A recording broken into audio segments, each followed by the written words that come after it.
والذین تبوؤوا الدار والایمان من قبلہم یحبون من ہاجر الیہم ولا یجدون فی صدورہم حاجۃ مما اوتوا ویؤثرون علی انفسہم ولو کان بہم خصاصہ وَمَنْ يُوقَ شُحَّ نَفْسِهِ فَأُولَئِكَ هُمُ الْمُفْلِحُونَ وَالَّذِينَ جَاءُوا مِنْ بَعْدِهِمْ يَقُولُونَ رَبَّنَا اغْفِرْ لَنَا وَلِإِخْوَانِنَا الَّذِينَ سَبَقُونَا بِالْإِيمَانِ ولا تجعل في قلوبنا غلا للذين آمنوا ربنا إنك رؤوف رحيم صدق الله العظيم رب اشرح لي صدري ويسر لي أمري واحلل عقدة من لساني يفقهوا قولي اللهم ألهمنا رشدنا وأعذنا من شرور أنفسنا اللهم ارنا الحق حقا وارزقنا اتباعه وارنا الباطل باطلا وارزقنا اجتنابه اللهم وفقنا لما تحب وترضى آمین یا رب العالمین۔ ہم سورہ حشر کا مطالعہ کر رہے ہیں اور ابھی میں نے آپ کے سامنے اس سورہ مبارکہ کی آیات 9 اور 10 کی تلاوت کی ہے، اور امید ہے کہ آج کی اس نشست میں انشاءاللہ تعالی ہم ان 2 آیات پر گفتگو کر لیں گے۔ جو سلسلہ کلام ہے جس کے ذیل میں یہ باتیں آ رہی ہیں، اس کا میں ایک خلاصہ آپ کے سامنے عرض کر دوں کہ یہ جو بنو نذیر ایک قبیلہ تھا یہودیوں کا، جس نے بغاوت کی، سرکشی کی، مسلمانوں کے خلاف ساز باز کی، نبی اکرم صلی اللہ علیہ وسلم کے قتل کی سازش کی، تو جب انہیں وہاں سے مدینے سے نکالنے کا مسلمانوں نے کوشش کی، اس کے لیے ایک حملہ کیا، تو یہ ہے غزوہ بنو نذیر۔ اور ایک معاہدے کے تحت وہ اپنے گھر بار سارا چھوڑ کر، اپنا ساز و سامان چھوڑ کر، زمین چھوڑ کر چلے گئے، سوائے اس کے کہ 3 خاندان ایک اونٹ پر جتنا لاد کے لے جا سکتے تھے اس کی انہیں اجازت تھی، باقی سارا انہیں چھوڑنا تھا۔ اللہ تعالیٰ نے اس تمام مال کے بارے میں جو مسلمانوں کے ہاتھ لگا، اور وہ زمینیں جو بہت ہی زرخیز تھی، وہاں کی بہت اچھی زمینوں پر وہ قابض تھے، وہ زمینیں بھی مسلمانوں کے ہاتھ لگیں، تو اس کو مال غنیمت کی بجائے مال فے قرار دیا۔ اور اس کا حکم مال غنیمت سے مختلف یہ آیا کہ مال غنیمت میں سے تو 5واں حصہ اللہ اور رسول کا رکھ کر باقی لشکر میں تقسیم کیا جا سکتا ہے، لیکن مال فے میں سے لشکر کو کچھ بھی نہیں ملے گا، یہ سارے کا سارا بیت المال میں جائے گا، یہ مسلمانوں کی اجتماعی ملکیت ہے۔ اس کے حقدار کون ہیں؟ تو جب حقدار کون ہے کا سوال آئے گا تو اس میں 2 باتیں سمجھنے کی ہیں۔ ایک بات یہ کہ وہ حقدار جو فوری طور پر اس مال کو جو اس وقت موجود ہے وہ کسے ملنا چاہیے، اور ایک وہ اصول ہے کہ جو وہیں سے ہم نے استنباط کرنا ہے، اخذ کرنا ہے کہ قیامت تک کسے ملے گا۔ تو قرآن مجید نے جو چیز بیان کی ہے وہ اصول ہے جو قیامت تک کے لیے لاگو ہوگا۔ البتہ یہ کہ وہ مال جو وہاں موجود تھا اس اصول کے مطابق کس میں تقسیم ہوگا، یہ نبی اکرم صلی اللہ علیہ وسلم کا فیصلہ تھا۔ تو جہاں تک اس اصول کا تعلق ہے کہ قیامت تک کے لیے اس کا فیصلہ اللہ تعالیٰ نے جو فرمایا، تو اس میں جو بنیادی بات رکھی وہ یہ تھی کہ کَیْ لَا یَکُونَ دُولَةً بَیْنَ الْأَغْنِیَاءِ مِنْکُمْ، یہ اسلام کے معاشی نظام کا بنیادی اصول قرار پایا کہ کوئی ایسی معاشی پالیسی نہیں اختیار کی جا سکتی کہ جس کے نتیجے میں مال کا ارتکاز، زر کا ارتکاز، دولت کا ارتکاز کسی ایک گروہ تک ہی محدود رہے اور وہ معاشرے کے تمام افراد تک وہ جو ہے وہ سرایت نہ کرے، پھیلے نہ۔ تو گویا تقسیم دولت کا مساویانہ نہیں، منصفانہ نظام، کہ جو جس کا حق جتنا بنتا ہے، جو اپنی محنت سے جتنا بھی حاصل کر سکے، اس کے لیے اپرچونٹی ہونی چاہیے، مواقع ہونے چاہیے۔ ایسا نہ ہو کہ کچھ لوگ مواقع کے اوپر ہی قدغن لگا کے بیٹھ جائیں اور اس کے نتیجے میں دولت مخصوص ہاتھوں ہی میں گردش کرتی رہ جائے۔ اب اس ضمن میں جو اصول دیا وہ یہ تھا مال فے کے ضمن میں۔ پہلی بات تو یہ کہی کہ اس کے حقدار 3 گروہ ہیں. یہ 3 آیات میں 3 گروہوں کا ذکر آ گیا. ہم نے ایک گروہ کا ذکر پڑھ لیا, وہ مہاجرین جن کو ان کے گھروں سے نکال دیا گیا, اور وہ نکالے اس لیے گئے کہ انہوں نے اللہ کو اپنا رب مانا تھا, اللہ کا فضل تلاش کرنے کے لیے اپنے گھروں سے بھی نکلے, اپنے مالوں سے بھی نکلے, اپنے کاروباروں سے بھی بے دخل ہوئے, اور وہ اللہ اور اس کے رسول کی خوشنودی حاصل کرنے کے لیے نکلے. یہ لوگ اپنے دعویٰ ایمانی میں سچے ہیں, اولئک ہم الصادقون. ایک تو یہ گروہ ہے, اس کا ہم نے پڑھ لیا تھا گزشتہ سے پیوستہ, جو ہم نے جمعہ یہاں پہ ہمارا تھا جو نشست ہوئی, اس میں یہ ذکر ہمارا سامنے, اس کا ان کی تفصیلی ذکر آ گیا تھا. اب آیت نمبر 9 میں اس دوسرے گروہ کا ذکر ہے جو حقدار ہیں اس مال کے. وہ دوسرا گروہ کون ہے؟ یعنی وہ پہلا گروہ تو مہاجرین کا گروہ ہو گیا جو مکے سے ہجرت کر کے مدینے آئے تھے. للفقراء المہاجرین الذین اخرجوا من دیارہم, یہ وہ لوگ ہیں, پہلے تو وہ ہو گئے. دوسرے وہ لوگ بھی حقدار ہیں اس مال کے, والذین تبوؤا الدار والایمان. تبوؤ ٹھکانہ بنانا, بوا ٹھکانہ دینا, اللہ نے ٹھکانہ دیا, اور تبوا خود ٹھکانہ بنانا, یہ لازم ہے. انہوں نے ٹھکانہ بنایا ہوا تھا الدار, گھر کو, اور یہاں گھر سے مراد ہے مدینے کو. یہ مدینے کے قدیم باسی ہیں, ان مہاجرین کے آنے سے پہلے مدینے کو گھر بنا کے بیٹھے ہوئے تھے. یہ یہاں کے آباد کار ہیں, یہ سن آف دا سوئل ہیں, یہ مقامی باشندے ہیں. تو وہ لوگ کہ جنہوں نے اس کو ٹھکانہ بنایا ہوا تھا مدینے کو, والایمان, اور انہوں نے ایمان کو بھی ٹھکانہ بنایا ہوا تھا, من قبلہم, ان کی ہجرت سے پہلے. ویسے تو ترتیب زمانی کے اعتبار سے دیکھیں تو مکے والے پہلے ایمان لائے, مدینے والے بعد میں ایمان لائے. سن 10 میں 6 آدمیوں کا ایک وفد جو گیا تھا مدینے مکے حج کرنے کے لیے, تو وہ ایمان لے آئے تھے حضور صلی اللہ علیہ وسلم کی دعوت کے نتیجے میں. سن 11 میں ان کی تعداد دگنی ہو گئی, 12 آدمی آ گئے. سن 12 نبوی میں تعداد جو ہے وہ 6 گنا بڑھ گئی, 72 مرد اور 3 خواتین, 75 لوگ ہو گئے. تو یہ وہ لوگ تھے کہ جو ایمان لائے, لیکن سن 10, 11, 12 میں لائے. مکے والے تو اس سے پہلے ایمان لا چکے, حضرت ابو بکر لا چکے, اور بہت سے لوگ ہیں جو ایمان لا چکے. تو یہاں من قبلہم کا مطلب ہے ان لوگوں کے ہجرت کرنے سے پہلے, ان کے مدینے آنے سے پہلے یہ لوگ ایمان سے سرفراز ہو چکے تھے. اور ویسے ضمناً اس میں ان لوگوں کو بھی شامل کر سکتے ہیں کہ مثلاً مدینے میں یہود بھی آباد ہیں. تو نبی اکرم صلی اللہ علیہ وسلم کی دعوت پہنچنے سے پہلے یہود کا معاملہ یہ ہے کہ اللہ کو بھی مانتے ہیں, آخرت کو بھی مانتے ہیں, حضرت موسیٰ علیہ السلام کی شریعت کو بھی مانتے ہیں, اور ان میں اچھے لوگ بھی ہیں, برے لوگ بھی ہیں. خود قرآن نے کہا لیسوا سوا, سارے برابر نہیں ہیں, سارے یہودی ملعون نہیں ہیں. ان میں وہ بھی ہیں کہ جو ایمان والے ہیں, امر بالمعروف کرتے ہیں, نہی عن المنکر کرتے ہیں. ان کے پاس ڈھیروں مال اگر امانتاً رکھوا دو, وہ بغیر کوئی خیانت کیے تمہیں پورے کا پورا واپس کر دیں گے. تو یہودیوں میں ایسے صاحب ایمان لوگ بھی تھے.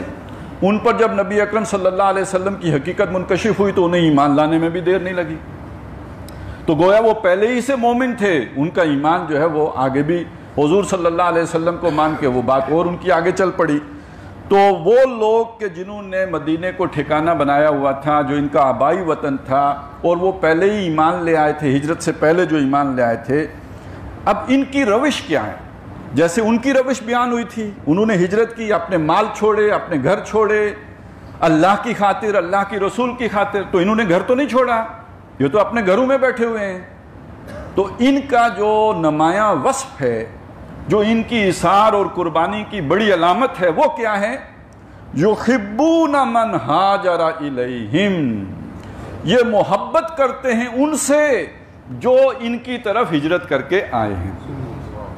عام طور پہ دنیا میں ایسا ہوتا نہیں, انسان جو ہے وہ اپنے مفادات کا بندہ ہوتا ہے. آپ کو معلوم ہے یہ جو دنیا میں کمپٹیشن ہے کیوں ہے, یہ جو جیلسی ہوتی ہے کیوں ہوتی ہے, یہ جو سارے جو جھگڑے ہوتے ہیں, یہ مختلف اداروں کے اندر جو لڑائیاں ہوتی ہیں, جو ٹانگیں کھینچی جاتی ہیں, بیک بائٹنگ ہوتی ہے وغیرہ وغیرہ, سب اس کی بنیاد کیا ہوتی ہے کہ ہر آدمی اپنے مفاد کو دیکھتا ہے, وہ دوسرے کو ترجیح نہیں دے سکتا. بہرحال سب سے پہلے میں, اس کے بعد کوئی ادارہ, اس کے بعد پاکستان, اس کے بعد امت مسلمہ, اس کے بعد باقی کچھ, سب سے پہلے میں. یہ ٹینڈنسی, نارمل ٹینڈنسی یہ ہے.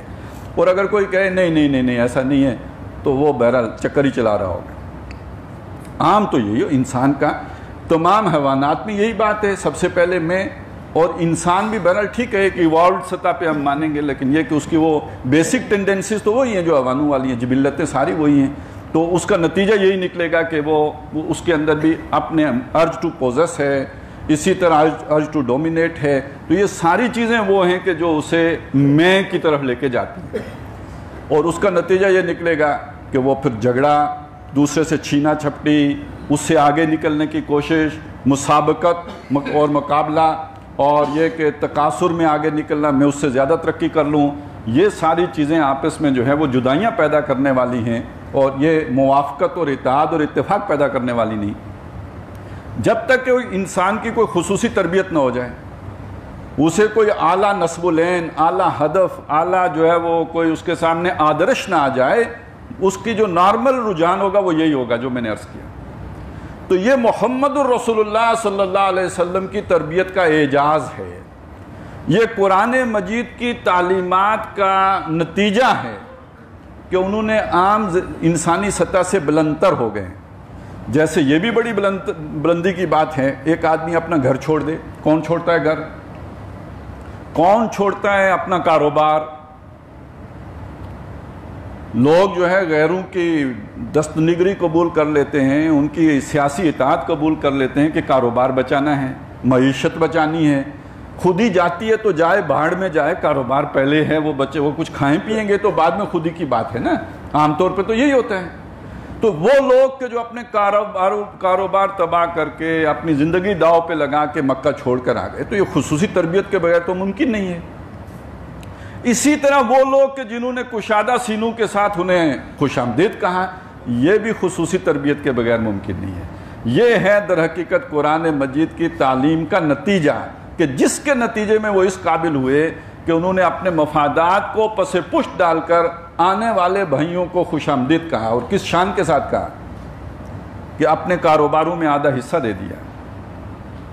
یہ تو بالکل ایک بہت ہی عجیب سی بات ہے کہ اگر کسی نے یہ بھی کہہ دیا کہ میری 2 بیویاں ہیں اور میں ان میں سے ایک تمہیں دینے کے لیے تیار ہوں، آؤ تم پسند کرو، جو تم کہو گے اسے میں طلاق دے دوں گا اور تم اس سے نکاح کر لینا۔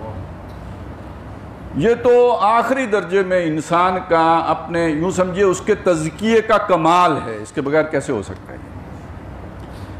جس سطح پہ ہم ہیں، ہمیں تو بیان کرتے ہوئے بھی جھجک ہوتی ہے، یار یہ بات کہنے کی بھی ہے محفل میں یا نہیں ہے؟ تو اس سطح کا اندازہ لگائیں جس نے کہہ ہی نہیں دی، کر بھی گزرا۔ تو یہ تربیت تھی محمد الرسول اللہ صلی اللہ علیہ وسلم کی، یؤثرون علی انفسہم، وہ اپنے اوپر انہیں ترجیح دیتے ہیں، ان کا حق زیادہ سمجھتے ہیں۔ ایک تو یہ ہے کہ انہیں محبت کے ساتھ پیش آتے ہیں جو لوگ ہجرت کر کے ان کی طرف آئے ہیں، اور دوسرا یہ کہ اپنے اوپر ان کو ترجیح دیتے ہیں، وَلَوْ كَانَ بِهِمْ خَصَاصَةٌ، خود ضرورت مند بھی ہوں۔ اب یہ تو وہ اس سے بھی اگلی بات ہو گئی کہ ایک صورت یہ ہے کہ میرے پاس 4 روٹیاں ہیں، 2 میں نے کھا لی، 2 میرے لیے بھی کفایت کر جائیں گی، ٹھیک ہے، مطلب وہ کوئی لذت کی درجے کی بات نہیں ہوگی کہ پیٹ بھر جائے، لیکن یہ کہ ضرورت تو پوری ہو جائے گی، 2 سے پوری ہو گئی، تو 2 میں نے کسی کو دے دی کہ جی آپ بھی اپنی ضرورت پوری کر لیجئے۔ ایک یہ کہ 4 نہیں ہیں، 2 ہی ہیں، تو ایک کر دی، تو میری بھی ضرورت پوری تو نہیں ہوئی، گزارا ہو گیا کچھ، اور دوسرے کا بھی چلیں کچھ گزارا ہو گیا، وہ میری سطح ہی پہ رہا۔ ایک مسئلہ یہ ہے ہی ایک، اور میں بھی بھوکا ہوں، لیکن میں کہتا ہوں میں نہیں کھاتا، آپ کھا لو۔ اب یہ تو یعنی انسان کے اخلاق یا اس کی جو بھی روحانیت یا اس کا جو تزکیہ یا اس کی تربیت، یہ تو اس کے کمال کی علامت ہے۔ خود ضرورت مند بھی ہوں، خصاصہ یعنی خصیص، جس میں کہ بہت زیادہ مجبوری، یعنی تھوڑی سی مجبوری کی بات نہیں ہے، انتہائی مجبوری ہے خود، لیکن یہ کہ جو ایک ڈوبتے کو تنکے کا سہارا ملا تھا وہ اس نے بھی دوسرے کے حوالے کر دیا، تمہارا بیڑا تر جائے تر میری خیر۔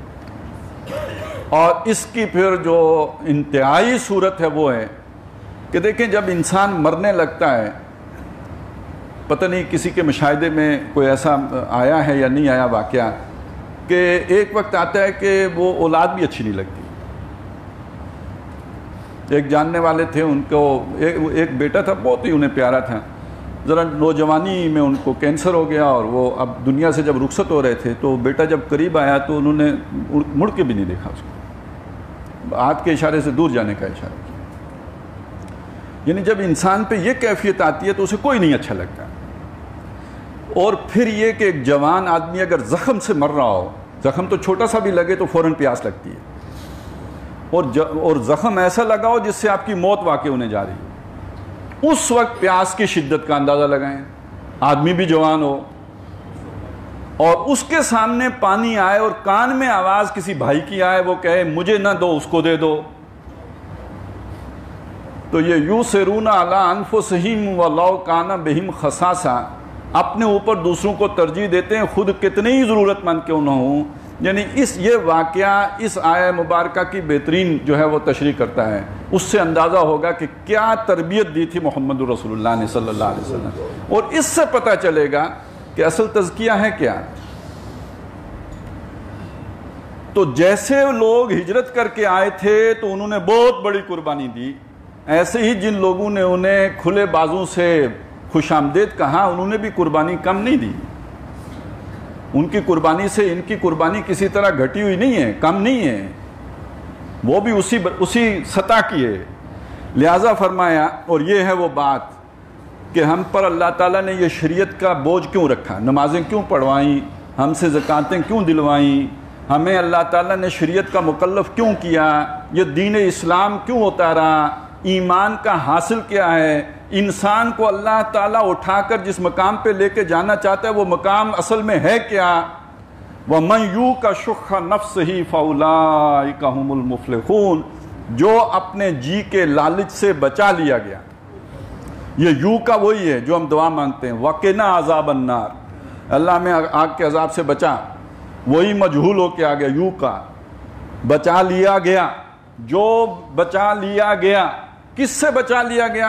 شُحَّ نَفْسِهِ، یہ جو نفس ہے، اچھا نفس تو ایک ہماگیر معنی میں رکھتا ہے۔ نفس کا ایک معنی تو وہ ہے انسان کا جسم، اس کی روح، یہ سب جمع کر کے بھی نفس بن جائے گا۔ نفس کا ایک معنی وہ بھی ہے، نفس مطمئنہ بھی ہے، انسان کی روح جو ہے وہ بھی نفس ہے۔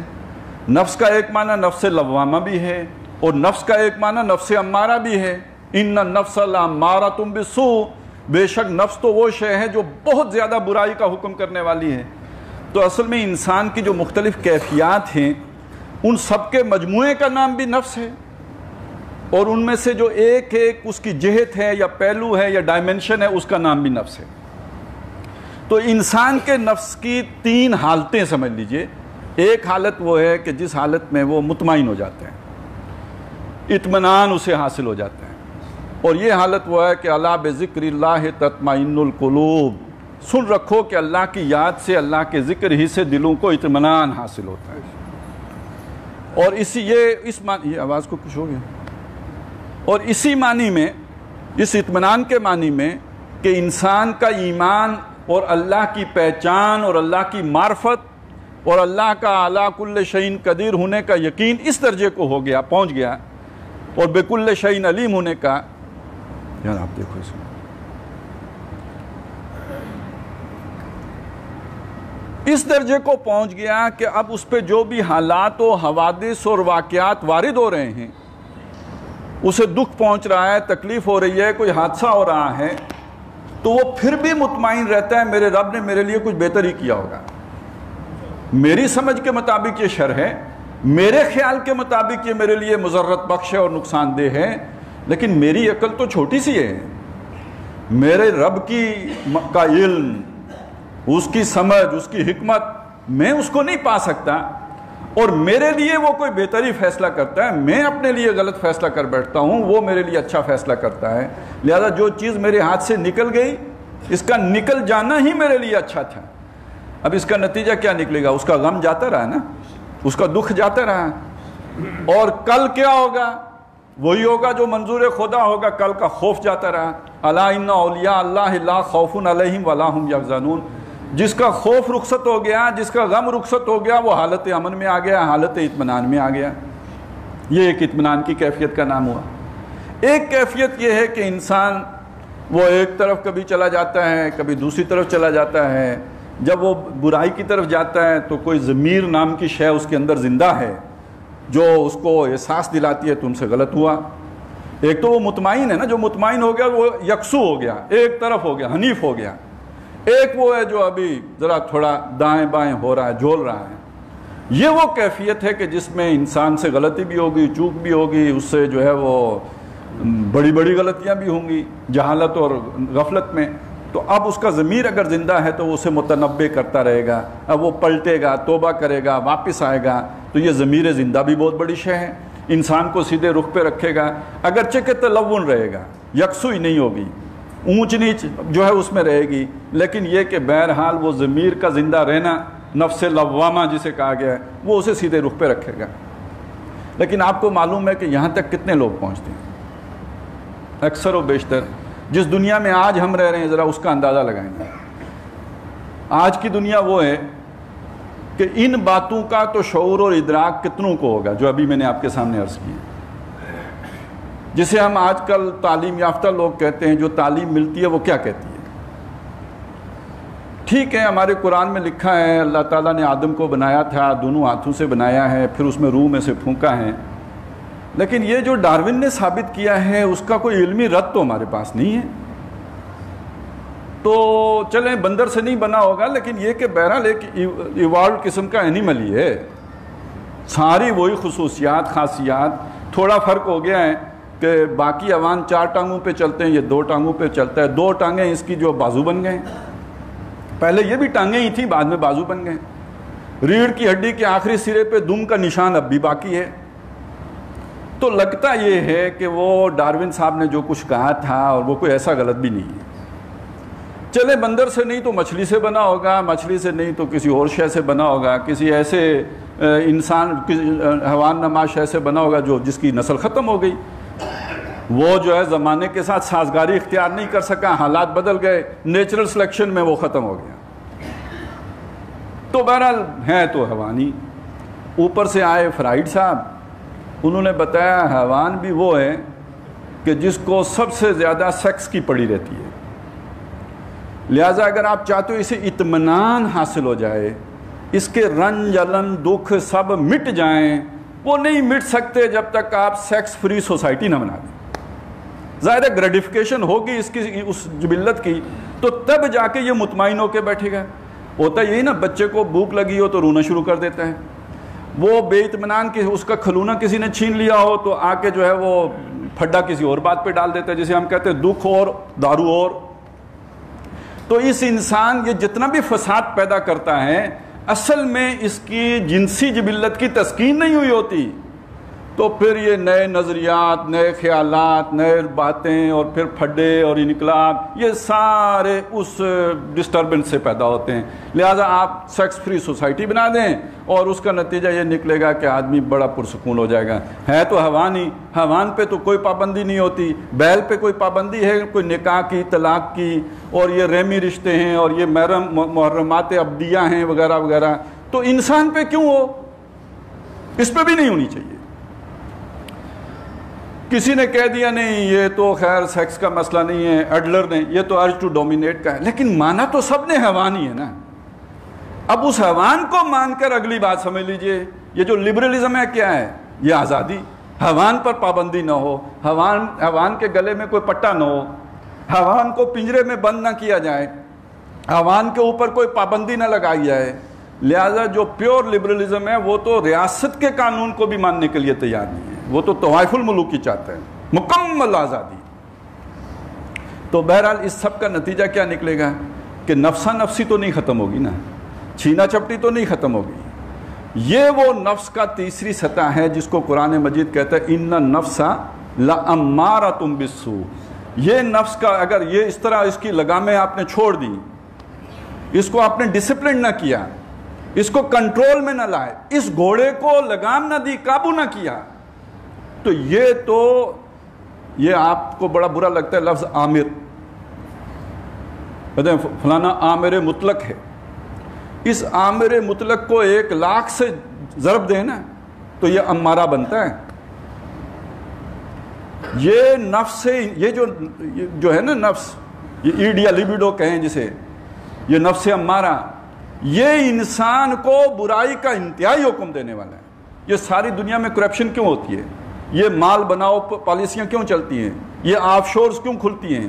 یہ ساری جو دو نمبریاں ہوتی ہیں کیوں ہوتی ہیں؟ یہ سارا نفس امارہ کے کمالات ہیں۔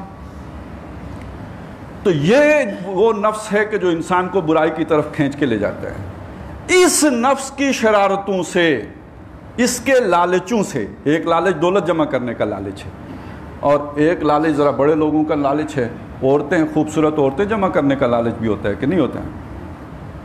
یہ مسلمان بادشاہوں کی جو سینکڑوں کنیزیں ہوتی تھی، کائے کو ہوتی تھی؟ یہ چیچنیا کا سارا حسن جو لا کے اپنے محلات میں جمع کیا جاتا تھا، کیوں کیا جاتا تھا؟ یہ جو پوپ اور پادری کھیل کھیلتے تھے، وہ کیوں کھیلتے تھے؟ تو یہ تو ساری دنیا، یہ بھی ایک لالچ ہے۔ تو ایک وہ جو قرآن مجید نے کہا سورہ آل عمران میں، زُيِّنَ لِلنَّاسِ حُبُّ الشَّهَوَاتِ مِنَ النِّسَاءِ وَالْبَنِينَ وَالْقَنَاطِيرِ الْمُقَنطَرَةِ مِنَ الذَّهَبِ وَالْفِضَّةِ، یہ سب لالچ ہیں۔ اسی طرح مال مویشی کا لالچ، گھوڑوں کا، پلے ہوئے گھوڑوں کا لالچ، یہ جو شوق ہیں، یہ سارے لالچ ہیں۔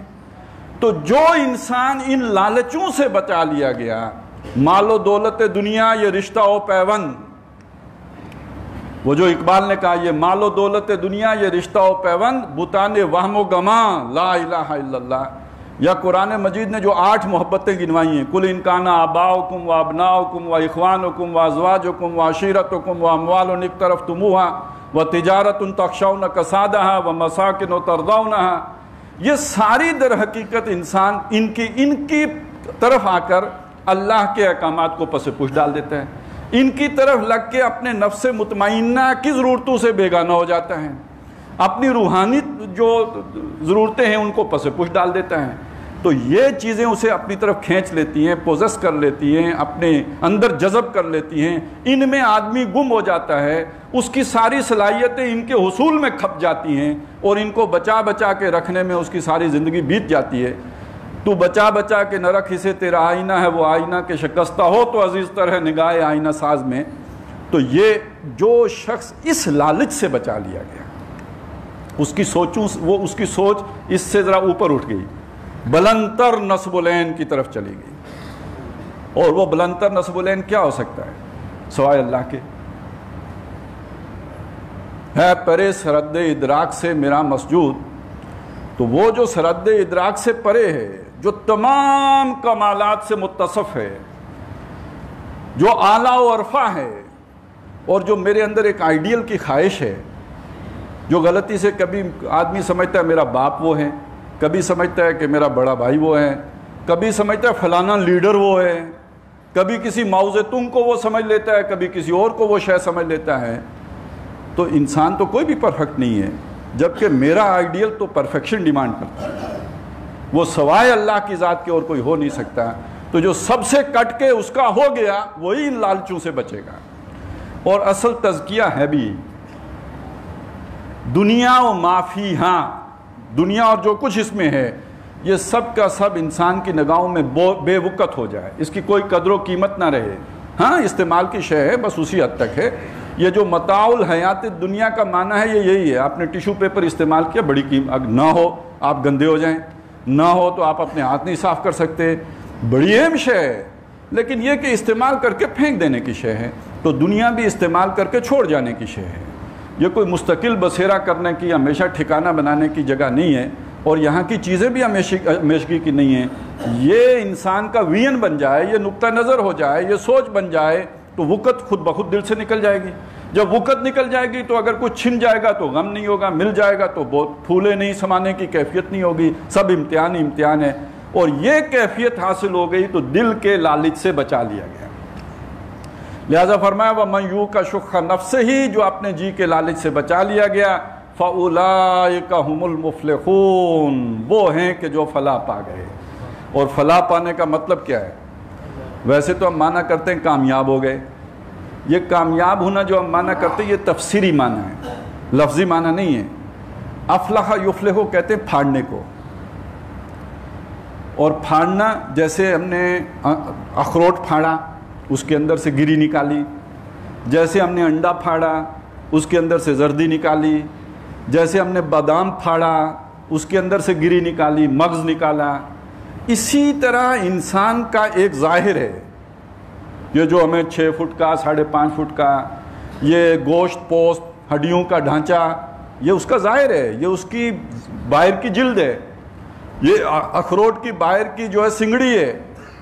اصل گری انسان کی کیا ہے، اصل مغز انسان کیا ہے، انسان کی اصل حقیقت کیا ہے، جس کو موت نہیں ہے۔ موت اس جسم پہ آتی ہے، زمین میں یہ دفن ہوتا ہے۔ انسان کی اصل حقیقت، اس کی اصل گری وہ ہے جو اللہ کے پاس آئی ہے۔ اِنَّا لِلَّهِ، ہم اللہ ہی کے ہیں، مرنے کے بعد زمین میں نہیں جاتے، وَإِنَّا إِلَيْهِ رَاجِعُونَ، واپس اسی کی طرف جاتے ہیں۔ اور اس روح کو موت نہیں ہے۔ تو اسے پیمانہ امروز و فردا سے نہ ناپ، جاویداں پہ ہمدواں ہر دم جواں ہے زندگی۔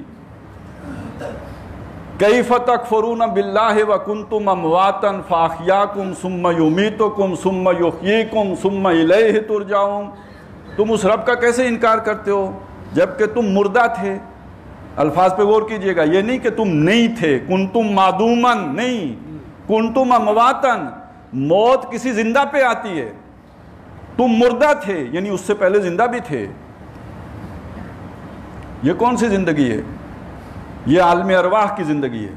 یہ وہ زندگی ہے جس میں رب نے پوچھا تھا الست بربکم، کیا میں تمہارا رب نہیں ہوں؟ قالوا بلا، سب نے کہا کیوں نہیں، آپ ہی ہمارے رب ہو۔ اس کے بعد ایک موت آ گئی یعنی نیند آ گئی۔ اب وہ ساری حافظہ ہمارا محو ہے یا اس وقت ڈی فنکشنڈ ہے، ہمیں نہیں معلوم کہ کیا وہ سارا کچھ یاد نہیں آتا ہے۔ البتہ کبھی کبھی کوئی آدمی مل جاتا ہے، لگتا ہے کبھی دیکھا تھا، حالانکہ زندگی میں پہلی دفعہ مل رہے ہوتے ہیں۔ تو یہ جو اپنائیت سی کیوں محسوس ہوتی ہے، کبھی غور کیجئے گا اس پہ۔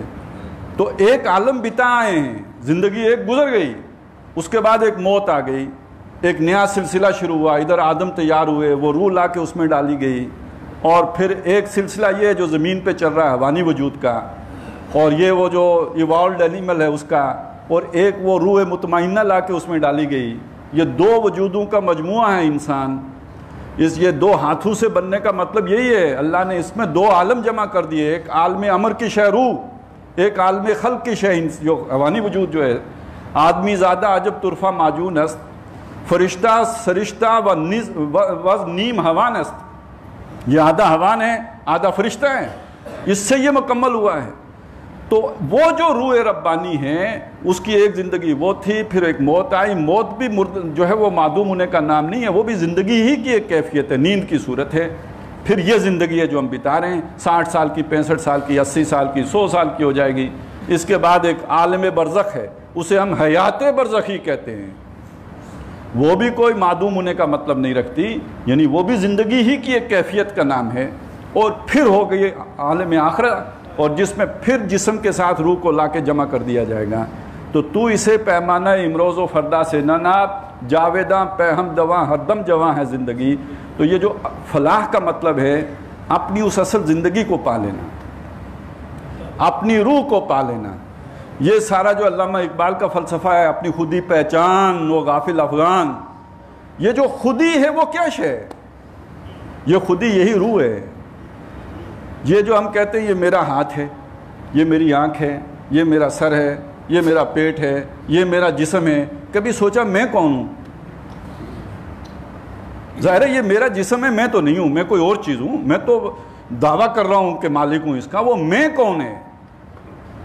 یہ میں وہ خودی، اپنی خودی پہچان وہ غافل افغان، یہ وہ چھوٹی سی انا ہے جو اللہ نے انسان کے اندر جیسے اپنی الروح میں سے ایک روح پھونکی ہے یہاں پہ، تو اسی طرح سمجھ لیجئے کہ اس کی انا کے مقابلے میں ایک چھوٹی سی انا۔ کسی نے کیا خوب کہا کہ جب آپ نماز میں کھڑے ہوتے ہو تو انائے صغیر انائے کبیر سے ہم کلام ہوتی ہے۔ تو یہ ایک انائے صغیر انسان کے اندر ہے، اس کو پہچانو، اس کو جانو۔ من عرف نفسہ فقد عرف ربہ، جو اپنی اس کو پہچان گیا وہ اپنے رب کو بھی پہچان جائے گا۔ جو رب سے غافل ہو گیا وہ اس سے بھی غافل ہو جائے گا۔ وَلَا تَكُونُوا كَالَّذِينَ نَسُوا اللَّهَ فَأَنسَاهُمْ أَنفُسَهُمْ، اسی صورت میں آخر میں آ جائے گا۔ ان لوگوں کی طرح نہ ہو جانا جو اللہ سے کو بھول گئے، اللہ نے انہیں اپنے آپ سے غافل کر دیا۔ اولئک هم الفاسقون، یہی ناہنجار ہو گئے، یہی نافرمان، یہی لبرل ہو گئے، فسق و فجور میں پڑ گئے، اللہ کے باغی ہو گئے، اللہ کے نافرمان ہو گئے۔ تو بہرحال جو بات سمجھ میں آئی کہ اس روح کو پا لینا فلاح ہے، اس روح کو بازیاب کر لینا اور اس کی حقیقت پا لینا یہ فلاح ہے۔ جیسے آپ نے گری نکال لی ہو، انسان کی بھی ایک گری ہے، اس کی بھی ایک حقیقت ہے۔ تو جو شخص اس حیوانی وجود کے جو لالچ ہیں دنیا کے، ان سے اوپر اٹھ گیا، اس نے اپنی روح کو پا لیا، اس نے اپنی خودی کو پا لیا، اس نے اپنی حقیقت کو پا لیا، اور ایک معنی میں اس نے اپنے بریکس کھول لیے۔ خودی کو کر بلند اتنا کہ ہر تقدیر سے پہلے خدا بندے سے خود پوچھے بتا میری رضا کیا ہے، تو یہ بلند کیسے کریں؟ خودی کے اندر، روح کے اندر بلندی پرواز کا پوٹینشل از خود ہے، ہمیں کوئی انجن لگانے کی ضرورت نہیں ہے، البتہ اسے بریکس لگا دی گئی ہیں، اسے باندھ دیا گیا ہے۔ وہ بریکس ہے یہ دنیا کی محبتیں، وہ بریکس ہیں یہ لالچ، یہ آپ کھول دو کاٹ دو خود ہی خود پرواز کرے گی۔ اس کے لیے آپ کو کوئی اضافی جو ہے وہ سائنس جو ہے وہ لڑانے کی ضرورت نہیں ہوگی، کوئی اس کے لیے کوئی راکٹ کے ساتھ اسے باندھنے کی ضرورت نہیں ہے، اس کے اندر خود جو ہے وہ میلان ہے پرواز کرنے کا۔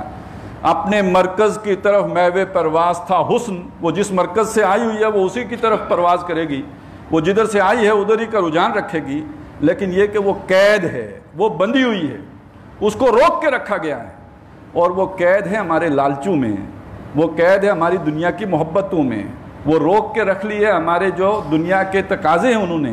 آپ اس سے اوپر اٹھ جاؤ تو اس میں اوپر اٹھنے کی خود صلاحیت اور خود جو ہے وہ موجود ہے۔ لہذا جو اس طرح ہو گیا کہ اپنی جگہ پہ دوسرے کی ضرورت کو ترجیح دیتا ہے، جو اپنے آپ پر اپنے بھائیوں کو آگے رکھتا ہے، یُؤْثِرُونَ عَلَىٰ أَنفُسِهِمْ وَلَوْ كَانَ بِهِمْ خَصَاصَةٌ، یہ وہ شخص ہے جو جی کے لالچ سے بچا لیا گیا۔ تو وَمَن يُوقَ شُحَّ نَفْسِهِ، جو اپنے جی کے لالچ سے بچا لیا گیا، فَأُولَٰئِكَ هُمُ الْمُفْلِحُونَ، یہ وہ لوگ ہیں جو فلاح پا گئے۔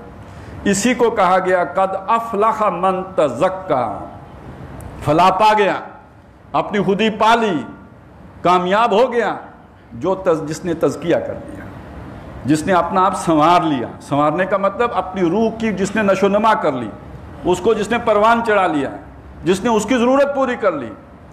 اسی کو فرمایا قد افلح من زکاہا، یہ نفس ہے، اس کی مختلف خواہشات ہیں، مختلف تقاضے ہیں، مختلف میلانات ہیں، جس نے اس کا تزکیہ کر لیا، اس کو سنوار لیا، اس کو صحیح ڈائریکشن پہ لے گیا، وہ کامیاب ہو گیا۔